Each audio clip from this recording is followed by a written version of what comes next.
Battle of Gettysburg marked the turning point of the Civil War. With more than 50,000 estimated casualties, the three-day engagement from July 1st to July 3rd, 1863, was the bloodiest single battle of the conflict. Gettysburg ended Confederate General Robert E. Lee's ambitious second quest to invade the North and bring the Civil War to a swift end. The loss there dashed the hope of the Confederate States of America to become an independent nation.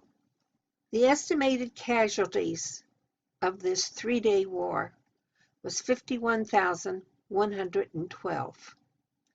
The Union had 23,047, and the Confederates had 28,063.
Comment, subscribe, ring the bell to get notices of new videos, and please give a thumbs up.